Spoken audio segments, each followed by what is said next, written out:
लेकिन अंदर से अगर आपको ऐसा फ़ील होता रहे कि अरे यार मैं रिच नहीं हूँ, मैं रिच फ़ील नहीं कर रहा हूँ, चाहे आपके पास पैसे हैं नहीं, तरह के अफ़वाह एयर क्यों फैलाई जा रही है कि सूर्यास्त की फ़ोटो देखो या फिर सनराइज़िंग की भी फ़ोटो देखो, आपको विज़िबली कोई डिफ़रेंस जल्दी नज़र नहीं आएगा। एग्ज़ाम्पल ये फ़ोटो, ये सनराइज़ की है या सनसेट की, ये आप कैसे पता लगाएंगे? अगर आपको ईस्ट वेस्ट का नॉलेज नहीं है, होराइज़न के नहीं पता है, तो आप कैसे बताएंगे? इस बारे में मैं बात कर रही हूँ। होता है ना कि जस्ट अस्त होने से पहले और राइज़ होने से पहले सब कुछ एक जैसा ही लेकिन एक ही चीज़ है जो आपको फ़ील होगी। जैसे होता है ना कि शाम को भी जैसे सूर्यास्त होने से पहले भी चिड़ियाएँ शोर मचाती हैं और सनराइज़ से पहले भी चिड़िया शोर मचाती है। आप आसमान देख लो, वो जो रेड कलर की लाइट होती है वो भी आपको सेम ही नज़र आएगी। ऐसा क्या डिफ़रेंस है जो आप फ़ील कर पाते हो? वो है सूर्य जब अस्त होने वाले होते हैं, तो सारा दिन जो उन्होंने अपनी रोशनी बिखेरी है, उसका एक वार्म्थ वो महसूस होता है। लेकिन सुबह-सुबह ठंड महसूस होगी आपको, सूर्य के निकलने से पहले। उसके बाद आधे घंटे में ही सूर्य उस ठंड को धीरे-धीरे ख़त्म करते हैं।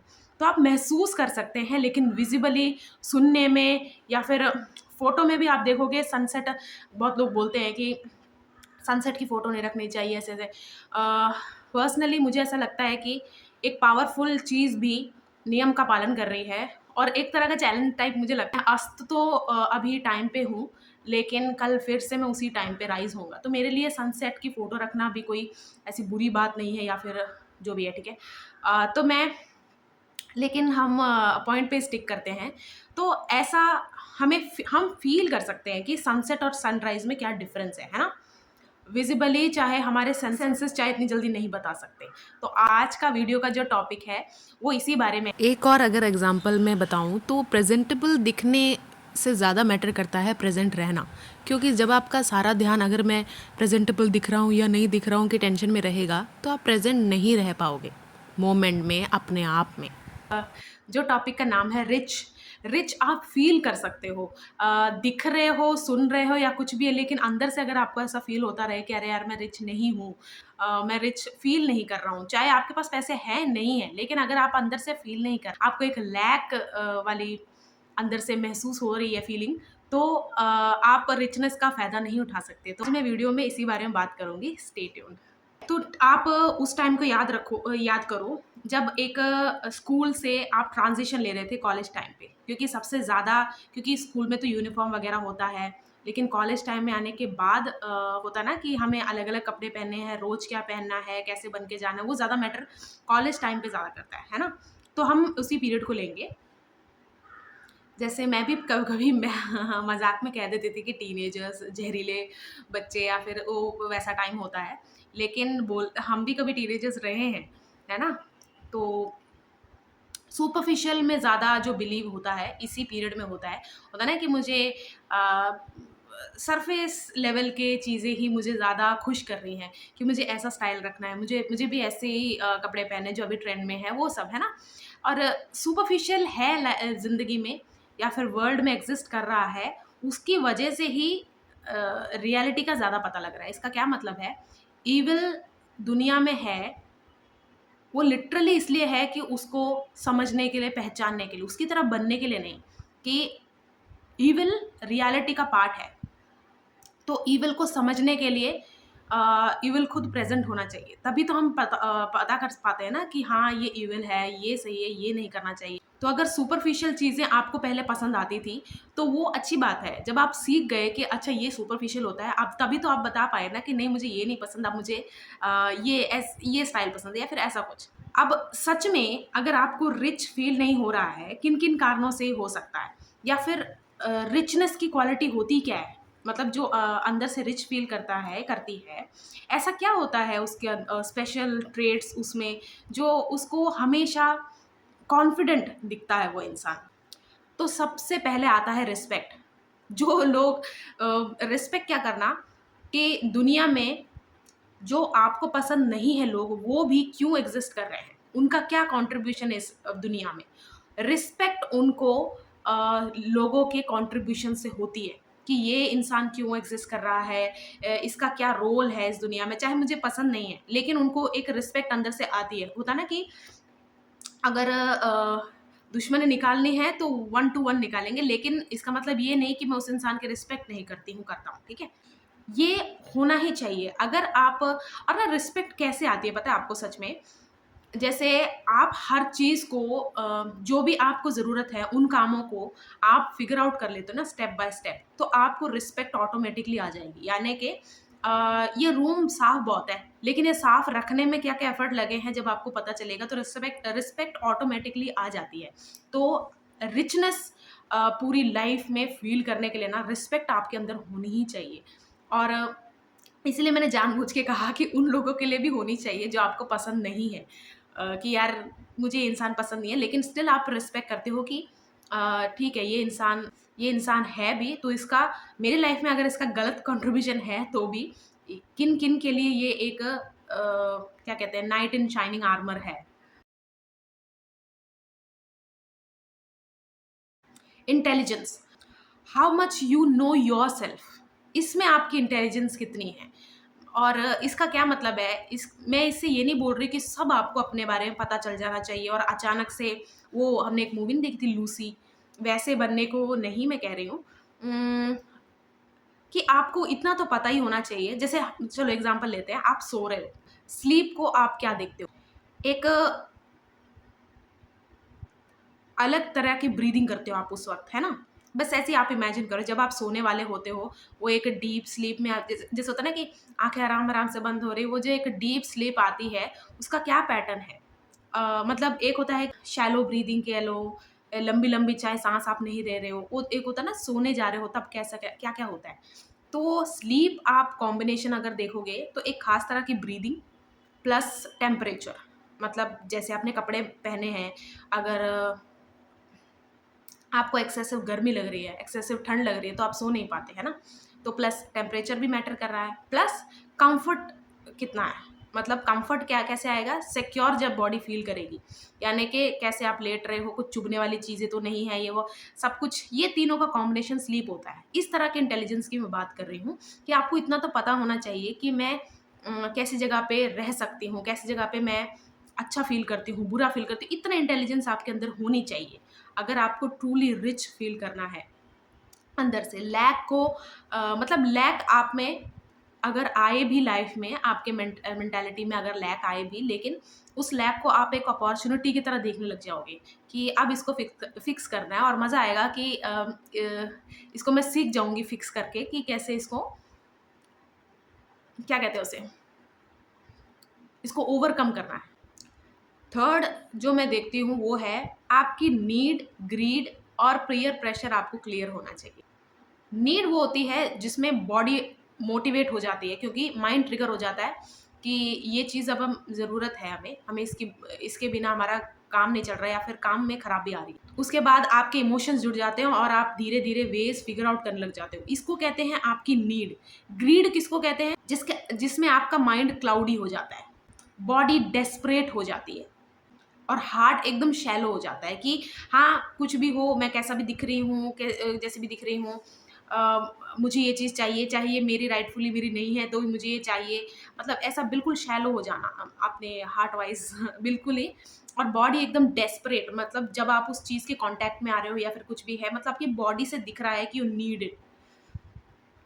और क्लाउडी माइंड से मेरा क्या मतलब है कि जब आपको पॉसिबिलिटीज़ दिखे कि ये चीज़ खराब है या फिर उसके वर्स्ट सिनेरियोज़ दिखे, तो एकदम आप उसको वो कर दो कि नहीं, नहीं, नहीं, वो आप ना ग्रीड से उसको ढक दो कि नहीं, नहीं, नहीं, मुझे ये चीज़ देखनी नहीं है। तो क्लाउडी माइंड मैंने इसलिए कहा है। तो नीड और ग्रीड जब आपके लिए पूरा क्लियर हो जाए लाइफ़ में, फिर थर्ड आता है पीयर प्रेशर। पीयर प्रेशर को मैं कैसे देखती हूँ कि कोई चीज़ तुझे जल्दी लेना है या फिर अर्न करना है, ताकि तू हम में शामिल हो सके, या फिर जैसा हम कर रहे हैं तू भी वैसा ही कर सके, है ना? अब पीयर प्रेशर बहुत चीज़ों की वजह से आ सकता है कि अचानक कुछ डेथ हो गई फैमिली में, है ना? और आपको वो प्लेस लेना है, तो भी पीयर प्रेशर आता है। मतलब हमेशा पीयर प्रेशर को नेगेटिव देखने की ज़रूरत नहीं है। पीयर प्रेशर की वजह से कुछ लोग अच्छे काम भी कर लेते हैं, लेकिन आपकी लाइफ में वो कैसे प्ले आउट करता है वो मैटर करता है। तो जब ये तीनों चीज़ें भी आपको क्लियर हो जाए कि ये मेरी नीड है, ये मेरी ग्रीड है और ये पीयर प्रेशर है, तो भी आप अंदर से लैक ना कम अ, महसूस करोगे, क्योंकि आपको पता चल जाएगा कि हाँ, मुझे ज़रूरत जितनी जिस चीज़ की है उसी, अगर वो ना मुझे मिले तब मैं तंग रह सकती हूँ, रह सकता हूँ। अदरवाइज़ ये दोनों ऑप्शन तो मुझे कभी लैक फ़ील नहीं करवा सकते। जब ये तीनों आपके अंदर क्लियर हो जाते हैं ना, तो एक बहुत अच्छी चीज़ हो जाती है आपके अंदर, वो है आप क्लासिफ़िकेशन करने लग जाते हो। जैसे आप टन्स ऑफ एड्स देखो किसी पर्टिकुलर चीज़ की, ठीक है? कोई भी हो, लेकिन आपको वो चीज़ कंपेल नहीं कर पाएगी कि उसको ले लो। क्योंकि आपको ये तीनों चीज़ें क्लियर हो चुकी हैं। आपको ना धीरे-धीरे क्लैरिटी दिखने लग जाएगा कि कौन-सा चीज़, कौन-सी कंपनी कैसे कंज़्यूमर्स या फिर बायर्स को टारगेट करती है, उनकी टारगेट ऑडियंस क्या है। फिर आपको धीरे-धीरे जो सिस्टमैटिक पैटर्न्स होते हैं ना, वो क्लियर होने लग जाएँगे कि अच्छा ये कुछ स्पेसिफ़िक तरह के वोकल्स, बैकग्राउंड म्यूज़िक या फिर कलर सैचुरेशन होता है ना, किड्स को अट्रैक्ट करने के लिए कलर सैचुरेशन बहुत ज़्यादा ही कर देते हैं। बहुत ब्राइट कलर्स यूज़ करना, वैसे सब कुछ, मतलब वैसी बातें आपको धीरे-धीरे ना माइंड में क्लियर होती जाएँगी, क्योंकि नीड, ग्रीड और पीयर प्रेशर का ही जब पता लगने पर ही हम ऐसे चीज़ों को सी थ्रू कर पाते हैं कि ठीक है, मुझे इसकी ज़रूरत नहीं है। चाहे कुछ भी हो जाए, मतलब होता है ना कि चाहे मुझे इसको ना लेने की वजह से लोग ऐसे देखें कि अरे इसके पास नहीं है बेचारे के पास, तो भी आपको अंदर फ़ील नहीं होगा। मतलब वो चीज़ आपको इम्पैक्ट नहीं करेगी। किसी चीज़ के बारे में स्पेसिफिक तरह के अफ़वाह एयर क्यों फैलाई जा रही है कि ये सिर्फ़ ऐसे ही लोग अफ़ोर्ड कर सकते हैं। ये लोग, क्योंकि ना आपको चीज़ बाय करवाने के लिए बहुत सारे चैलेंजेस देके भी हो सकता है। जैसे होता है ना कि कई वीडियोज़ हम देखते थे कि इसको सिर्फ़ वर्ल्ड के 5% ही सॉल्व कर सकते हैं। एक्चुअली ऐसा होता नहीं है। बस उनको इम्प्रेशन या फिर जब आप क्रिएटर बन जाते हो कोई चीज़ ऐसे वीडियो वगैरह का, तो आपको एनालिसिस, स्टैटिस्टिक्स देखने आ जाते हैं। तब आपको पता चलता है कि किन-किन चीज़ों से अट्रैक्ट करने के लिए ये सब होता है। ठीक है, वो हर जगह मैं बुरा नहीं कहूँगी, क्योंकि कोई अच्छी चीज़ का भी एडवर्टाइज़मेंट हो रहा है ना, तो वो लोगों के भले के लिए है, तो इतना एग्रेसिव नहीं होते बस। मैंने ऐसे देखा है कि उनके एड्स इतने एग्रेसिव नहीं होते। और कई बार ऐसा भी हो सकता है सेम ब्रांड जो आप हमेशा से चाहते थे, आप लेते भी हो या कुछ भी है, अचानक से आपको एक स्कैम लगने लग जाए। ऐसा भी हो जाता है कई केसेस में, तो ये भी आपको क्लियर होने लग जाएगा कि चाहे इसके बारे में कोई भी फ़ज़ फैल रहा है, लेकिन मुझे इससे कोई ज़्यादा मतलब नहीं है, ये मुझे इंटरेस्ट नहीं कर रहा है, ये क्लियर होने लग जाएगा अंदर। और आप ना डिफेंसिव नहीं होगे। एक होता है ना कि मुझे कोई बोले कि तेरे पास लैम्बोर्गिनी नहीं है, ठीक है? तो अगर मैं इसको लैक मेंटालिटी से देखूँ, तो वो सच बोल रहा है और मुझे वो बहुत बुरा लगेगा कि अरे! मेरे पास अभी नहीं है, बाद में आ जाएगी, तेरे से ज़्यादा, ऐसे-ऐसे रिस्पॉन्स निकलेंगे। लेकिन अगर मेरी लैक मेंटालिटी नहीं है और मुझे लैम्बोर्गिनी चाहिए, तो अगर कोई बोलेगा हाँ, सच है, वो सच बोल रहा है, मेरे पास नहीं है। ठीक है, देखते हैं। पसंद तो है मुझे, मतलब आपके अंदर से ना गुस्सा वो सब निकलेगा ही नहीं, रिस्पॉन्स आपके थोड़े और सॉफ्ट हो जाएँगे और आपको चीज़ें ना, चाहे कोई कैसी भी इंटेंशन से आपसे आपसे बात करे, आपको ट्रिगर नहीं करेगा।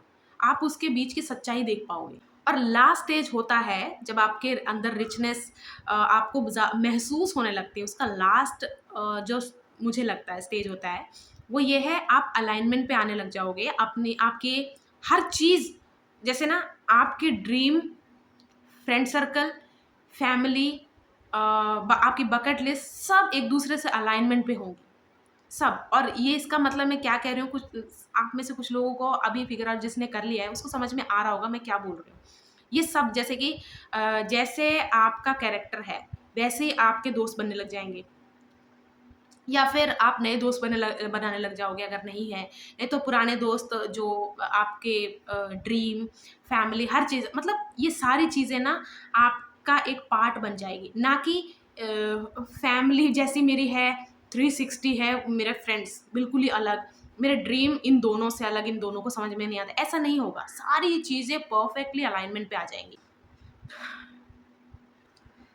जैसे मैंने स्टार्टिंग में कहा ना कि मैं भी कभी-कभी टीज़ कर देती थी कि अरे ज़हरीले बच्चे या फिर टीनेजर्स, जो ये वाली एज है ना, पर्टिकुलर एज ग्रुप के बच्चे, ये थोड़े कहना नहीं मानते, ऐसे होते हैं, वैसे होते हैं।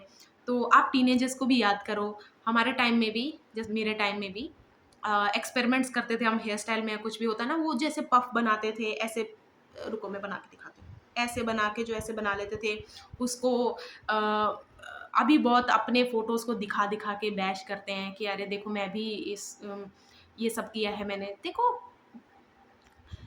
जब वही मैंने जो स्टार्टिंग बोला, जब आप सुपरफिशियल जीते हो ना, उसके बाद ही आपको पता चलता है कि ये सुपरफिशियल है।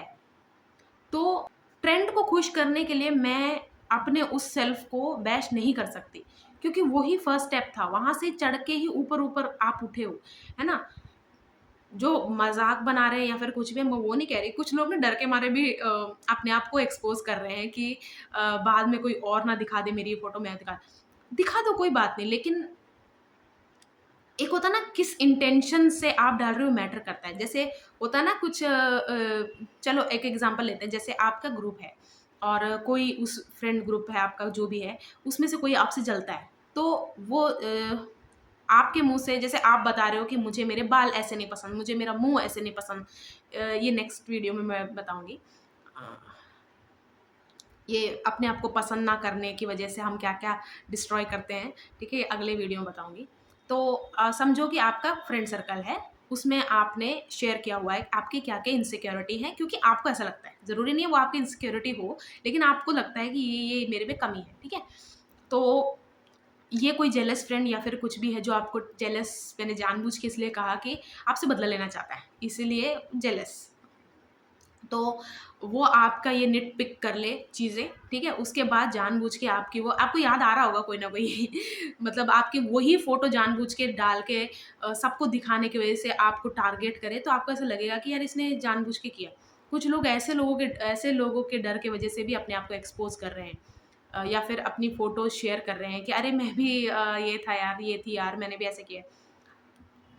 उन एक्सपेरिमेंट डेज़ के बाद आज आप कहाँ हो? अगर आप अभी भी वहाँ हो तो कोई बात नहीं, आप फ़िगर आउट कर लोगे, अभी बहुत लाइफ़ पड़ी है आपकी।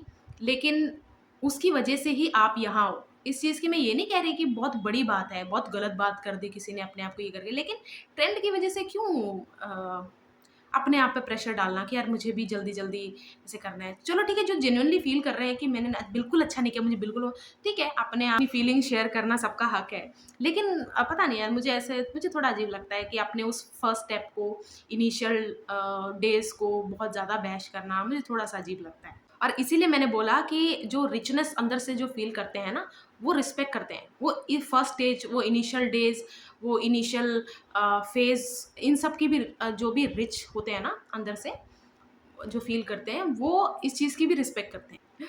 जो भी टीनेज ईयर में है अपने, ठीक है? अब मेरा टीनेज ईयर और फ़ेज़ आपसे बहुत अलग होगा। तो आप जो भी एक्सपेरिमेंट कर रहे हो आप सबके लिए, अगर तो आप ना क्रिमिनल नहीं हो, जैसे ना क्रिमिनल मेंटालिटी नहीं है ना आपकी, तो आप बाकी जो सब कुछ कर रहे हो कोई बात नहीं, इतनी बड़ी बात नहीं है। जो भी क्रिमिनल मेंटालिटी रखते हैं, बच्चे भी हो चाहे कोई भी एज ग्रुप हो, क्योंकि आजकल हम देखते हैं सीरियल किलर एक बच्चा था, मैंने देखा था एक वीडियो, मैंने डॉक्यूमेंट्री देखी थी। ठीक है? तो मैं उनकी बात नहीं कर रही हूँ। लेकिन बाकी सब जो अपने ऊपर ड्रेसिंग, स्टाइल, क्या सूट करता है, क्या नहीं करता, अगर उसमें एक्सपेरिमेंट कर रहे हो तो कोई गलत बात नहीं है, आप करो यार। इसी से तो आपको पता चलेगा कि आपका स्टाइल है कौन-सा या फिर आप पे सूट करता क्या है। जब आप सारे वो चीज़ें पहन लोगे ना जो सूट नहीं करती आप में, तभी आपको पता चलेगा कि हाँ, मुझे क्या चाहिए, या फिर मुझ पे क्या सूट करता है। अब टीनेज ईयर्स में थे ना हम थोड़ा और पीछे जाते हैं, चाइल्डहुड मेमोरीज़ को याद करो। अगर तो चाइल्डहुड टाइम पे हेवीली वॉच्ड नहीं हो, यानी कि हर चीज़ आपकी कोई और कैलकुलेट करके आपको बता रहा है कि ऐसे ही रहना है, ऐसे ही जीना है, ऐसे ही साँस लेना है सब कुछ, तो हाँ, आपको बचपन जीने ही नहीं दिया गया। तो चलो आपको बचपन जीने नहीं दिया या फिर आप जी नहीं पाए जैसे आप चाहते थे। कई बच्चे होते हैं ना कि अगर घर में मुझे नहीं भी जीने दे रहे मेरे इच्छा से, तो मैं बाहर जाके या फिर स्कूल टाइम में या फिर जब मैं खेलने जा रही हूँ, खेलने जा रहा हूँ, तब मैं अपनी तरह ही जीता हूँ, है ना? तो अगर बिल्कुल आपको बचपन नहीं जीने दिया गया तो फिर तो ठीक है, इससे रिलेट नहीं कर पाओगे। लेकिन थोड़ा बहुत जिसने मौका निकाल के जी लिया है या फिर जिसने सच में चाइल्डहुड पूरा जिया है, तो सबसे गोल्डन मेमोरी मुझे क्या लगती है पता है? अगर मेरे पास ऑप्शन नहीं भी है ना, तो मैं ऑप्शन बना लूँगी। इसका क्या मतलब है? आइसक्रीम में जैसे वेंडर है अभी नहीं आ रहा, या फिर नहीं, अभी आइसक्रीम जाके खरीदने के लिए या फिर अवेलेबल नहीं है कुछ आइसक्रीम आपके आस-पास, तो आप खुद ही बना रहे हो। होता है ना वो बॉर्नविटा, कॉम्प्लान वो सब लेके मैं कैसे बनाती थी, मैं लेती थी सबसे बेस्ट ऑप्शन तो वो है जो मलाई इकट्ठी करते हैं ना, उसके ऊपर वाली परत को निकाल लो और वो नहीं आपके पास ये ऑप्शन नहीं है तो मलाई और बटर को ठंडे-ठंडे, दोनों ठंडे, उसको मिक्स कर लो और उसमें चीनी मिला दो ऐसे ही, कुछ को भी ग्राइंड नहीं करना है, कहीं कुछ नहीं करना है। सिर्फ़ क्योंकि बचपन में कहाँ ये सब इतने का टाइम और देते भी नहीं थे करने। तो उसमें चीनी मिला के बनाना या मैंगो इसमें से मिला के अच्छे से थोड़ा-सा ऐसे मिला लो, ऐसे पूरा भी मिलाने की ज़रूरत नहीं होती, उसको खाते थे ना उसमें ऊपर से काजू या बादाम डाल के, वो आइसक्रीम ही टेस्ट करता था। ठीक है, खाने के मामले में हो गया, अगर टॉयज़ नहीं मिल रहे तो अ, मिट्टी के बना रहे हैं और मुझे एक और चीज़ जो बहुत अच्छी लगती थी, स्कूल टाइम में ना, स्कूल से आते ही मैं सारा पेंडिंग होमवर्क करके यूनिफ़ॉर्म फिर यूनिफ़ॉर्म वग़ैरह सेट करके मतलब नेक्स्ट डे के लिए ना रात को ही मैं सब तैयार करके रखती थी। वो बैग से क्या-क्या आज लेकर जाना है, कल लेके जाना है ये सब, कल क्या-क्या होंगे, पढ़ाया जाएगा, वो सब करना ना, वो मेरे लिए बहुत अच्छा मुझे बहुत अच्छा लगता था। मुझे अंदर से बहुत फुलफिलमेंट देती थी वो, एक फीलिंग सी आती थी बहुत अच्छी, ठीक है? और एक और अच्छी बात ये लगती थी कि जैसे ही स्कूल के लिए निकलने वाले होते थे कि कोई टेंशन नहीं है, टेंशन फ्री। तो ये एक फुलफिलमेंट आपको ये मैंने जानबूझ के शेयर किया। मतलब आप अ, उत्साहित रखना अपने आप को, वो यहीं से आता है कि कल की तैयारी थोड़ी-सी आज ही कर ली। अगर सुबह-सुबह जल्दी किसी काम के लिए आपको जाना है ना, तो उसकी तैयारी रात को ही करके रख लो। एक फुलफिलमेंट, एक उत्साहित करने को क्वालिटी अपने आप को ये आपको आनी चाहिए कि मैं अपने आप को खुश रखने में कितना सक्षम हूँ, वो आपको आना चाहिए। इसीलिए मैंने वो कहा ना कि आप इंटेलिजेंस अगर आप में है ना, तो सबसे पहले आप अपने आप को समझने में टाइम दो। टाइम लगा के अपने आप को समझो और ये कहाँ काम आता है लाइफ में कोई भी सिचुएशन आए, कैसे भी लोग आएँ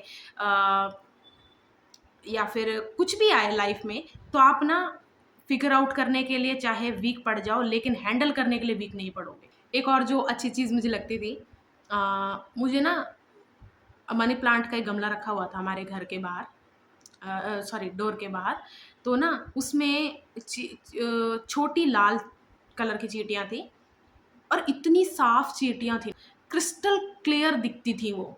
जैसे मैं उनको ऐसे देखती थी ना तो बिल्कुल और ना उसमें छोटे-छोटे शंख भी रहते थे। तो मनी प्लांट में ना मम्मी हमेशा चाय पत्ती डालते होते थे। तो चाय पत्ती डालने की वज़ह से वो मनी प्लांट बहुत अच्छा ग्रो कर रहा था, उसकी जड़ बहुत अच्छी थी, पापा सब कुछ अच्छे से रखते थे। उसके पत्ते पीले वगैरह सब कुछ, वो पीले पत्ते मैं निकाल के ले जाती थी। मैं सारा कई बार तो मैं 4-5 घंटे ही बैठी रहती थी। उनकी चींटियों को ना चीनी डाल के या फिर वो चीज़ क्योंकि इसलिए नहीं कि मतलब मैं क्या चीज़ को फ़ॉलो कर रही थी, वो एक फुलफ़िलमेंट अंदर ना एक अच्छी-सी फ़ीलिंग आती है, कैसे बताऊँ? वो जैसे मिनिएचर स्कल्पचर्स देखते हो ना स्कल्पचर्स देखते हो ना आप या फिर कोई टाउन देखते हो मिनिएचर जो छोटी-छोटी जैसे बनाते हैं, वो टाउन देख के एक अजीब-सा कुछ तो फ़ील होता है, विजुअलाइज़ होते हैं, कोई अच्छे-अच्छे विजुअल्स आते हैं, वो टाइप के फीलिंग्स होती थी। यानी कि अपने आप को उत्साहित करना कि अ एक होता है कि लैक मेंटालिटी में रहना। मैं ये नहीं कह रही कि लैक फ़ील ही नहीं होना चाहिए, वो तो होता ही है कि हाँ, मेरे पास ये नहीं है, ये सच बात है। लेकिन जो मेरे पास आस-पास है और मेरी नज़र पड़ गई और वो मुझे क्यूरियोसिटी दे रही है, तो उसको फ़ॉलो करो। वो एक फुलफ़िलमेंट है ना, वो आपको पता चलेगा कि ये एवी मेरे अंदर नहीं आ रही। अगर लैक आ रही है, तो फुलफ़िलमेंट भी साथ में ही आ जाती है, लेकिन आपको पिक करना है। मैं ना घंटों बैठी रहती थी, वो शंख को देखती मुझे सबसे बेस्ट लगता था। वो शंख ऐसे पड़े रहते थे, पड़े रहते थे, पड़े रहते थे। लेकिन थोड़े टाइम बाद ना उसके अंदर से वो जो भी है वो चीज़ निकल के वो मूव होती थी। वो मेरे लिए बहुत ऐसे था। वो 2 कलर के शंख होते थे, एक रेड कलर के, वो थोड़े बड़े होते थे, एक व्हाइट कलर के लंबे। ये देखना ही मुझे बहुत पसंद था। Being rich is truly a blessing. मैं इस चीज़ में मानती हूँ और रिचनेस अंदर से फ़ील करने के लिए ये सब चीज़ें ज़रूरी है, ये भी मैं मानती हूँ और रिचनेस एक ब्लेसिंग है, ये भी समझना बहुत ज़रूरी है। क्योंकि ना अगर आप फॉर ग्रांटेड लोगे ना, तो भी एक तो भी एक कारण हो सकता है आपका लैक फ़ील करना। यानी कि अगर मैं अमीर हूँ या फिर अब मैं अमीर हूँ, जैसे पहले नहीं थी, तो ये एक ब्लेसिंग है। ये भी वही फुलफिलमेंट, वही एक उत्साह फ़ील करवाता है कि बहुत सारे लोग, ज़रूरी नहीं, मैं ऐसे नहीं कह रही आप भ्रमण करो, राज्यों में देख के आओ कि जो लैक में जी रहे हैं वो क्या, मैं इस सब की ज़रूरत नहीं होती। खुद पे ही एक रियलिटी चेक दो कि आई एम वेरी लकी कि ये लाइफ़ मुझे मिल रही है या फिर ये सब मुझे मिल रहा है, लेकिन ऐसा ही है कि ये अभी ब्लेसिंग है मेरे ऊपर और ये कभी भी जा सकती है और ये जाएगी। तो बहुत सारे चीज़ों में मैं थोड़ा वीक पड़ जाऊँगी या पड़ जाऊँगा, है ना? तो उस चीज़ को पूरी तरह ब्लेसिंग मान के उसका यूज़ करो अच्छे से। जैसे अगर आप पे पैसे बहुत ज़्यादा हैं, तो आप अलग-अलग हॉबीज़ अपनी सारा पूरा एक्सप्लोर करो। बहुत सारी चीज़ों में ना अपनी पकड़ बना लो कि अगर आप, क्योंकि ऐसा तो होता है, ऐसे ही चलेगा। तो एक बार अगर ये पैसे चले भी गए आपके पास से, तो आप उसे वापस बनाने के लिए बिल्ड रहो। रिचनेस अंदर से फ़ील करने के लिए ये भी एक बहुत ही ज़्यादा इम्पोर्टेंट क्वालिटी है कि ये सब अगर मैं खो दूँगा, ऐसा नहीं कि मुझे खोना है, मैं ईगो में ऐसे खो दूँ, वो वाली नहीं, कि अगर मेरे से ये हाथ से चली भी गई, मेरे हक से चली भी गई, तो वापस इसको बिल्ड मैं कर सकती हूँ, कर सकता हूँ। यही वो कॉन्फिडेंस है जो हम कुछ-कुछ रिच लोगों में देखते हैं कि उनमें ये कॉन्फिडेंस भर-भर के होता है, इसीलिए होता है ना, वो रिस्पेक्ट ऑलरेडी कर रहे हैं, सब कुछ है, ये सब जो मैंने बोला ऑलरेडी उनमें है, ऊपर से ये भी है कि हाँ, मुझे पता है कि कैसे बनाए जाते हैं मौके।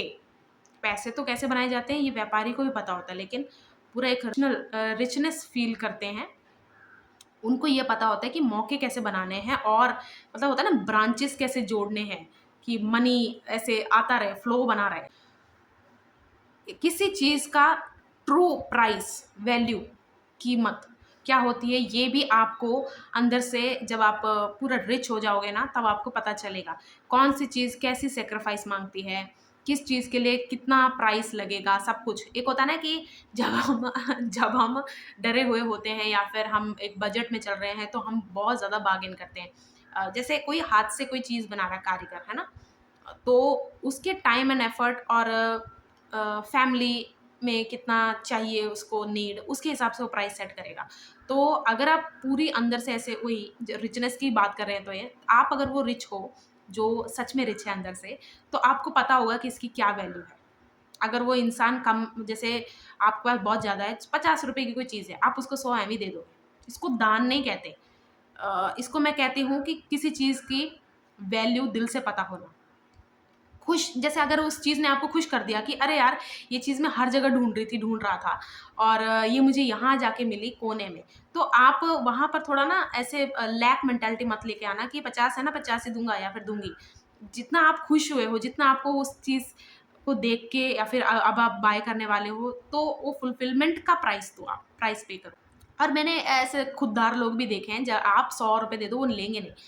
वो 50 की है तो 60 ले लेंगे, पर वो भी लेंगे नहीं, ठीक है? वो एक अलग बात है, लेकिन मैं आपकी बात कर रही हूँ कि शैलो, लैक मेंटालिटी, ये सब अगर आपको फ़ील होती है, तो आप अभी रिच नहीं हो। अब बात करती हूँ मैं अपनी नीड पूरी करने के लिए ग्रीड का सहारा लेना, ठीक है? एक मैंने जो बताया था, नीड, ग्रीड और पीयर प्रेशर अलग है तीनों। लेकिन नीड फुलफ़िल करने के लिए आप ग्रीडी वेज़ अगर अप्लाई करोगे लाइफ़ में, तो उसका क्या, उससे आपकी लैक मेंटालिटी क्या खत्म हो रही है? कभी भी नहीं। सोचो आप गरीब हो, लेकिन आप सोचो कि मैं पार्टनर रिच बैकग्राउंड से चुनूँगा या चुनूँगी, ठीक है? लेकिन क्या उस रिच पार्टनर को जब वो आपके आपके पार्टनर बन चुके हैं, क्या वो लैक मेंटालिटी गई आपके अंदर से? ये ज़्यादा मैटर करता है। अगर नहीं गए, आप रिच फ्रेंड है आपका कोई, ठीक है? वो आपके साथ उसकी चॉइस है आपके साथ रहना और दोस्ती आप दोनों ने की है, एक तरफ़ा दोस्ती नहीं है, ठीक है? तो अगर आपको ही रहना नहीं आता उस दोस्त के साथ, तो आपकी नीड कभी पूरी हो रही है? बिल्कुल पूरी नहीं हो रही। यानी कि आपकी नीड है, आपको अभी फिगर आउट करना है कि मुझे मेरी नीड कैसे पूरी करनी है। किसी के अपनी नीड पूरी करने के लिए किसी और की चीज़ पे कब्ज़ा करना, उम, उसको पोपट बना के या फिर उसको पता ही ना चला हो या फिर कुछ भी कब्ज़ा करके भी। लेकिन कब्ज़ा की चीज़ पे ना हमेशा एक डर मंडराता है कि आपसे भी छीना जा सकता है। जो आपने किसी और से छीना है, किसी और का उठाया है, वो आपका भी उठाया जाएगा। यही कर्मफल है। कभी-कभी कर्मफल के साथ जेल भी हो सकती है।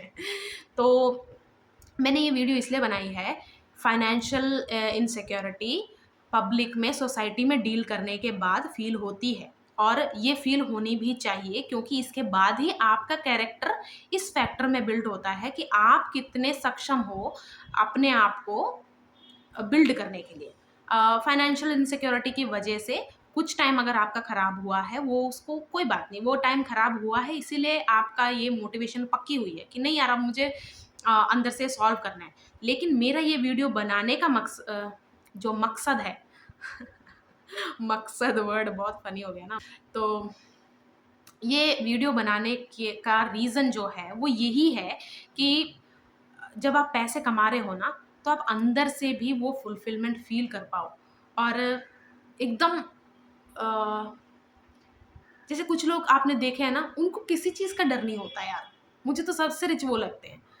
किसी चीज़ का डर, मतलब ये नहीं मैं कह रही कि किसी की जान ले रहे हैं, उन्हें जेल जाने का डर नहीं है, नो, मैं वैसी बात नहीं। क्रिमिनल, मेरे किसी भी वीडियो में मैं क्रिमिनल्स को सपोर्ट या फिर उनको रोमांटिसाइज़ नहीं कर रही हूँ, ठीक है? मैं जब बात कर रही हूँ तो इनको अपार्ट, इनको एक्सक्लूड करके कर रही हूँ।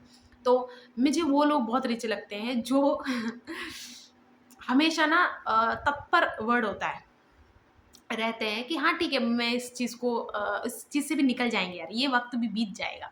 वो टाइप के लोग मुझे बहुत रिच लगते हैं। तो आपको ये वीडियो कैसी लगी मुझे ज़रूर बताना। और आप कितने रिच हो, ये अपने आप को ज़रूर पूछना। मिलते हैं अब नेक्स्ट वीडियो में।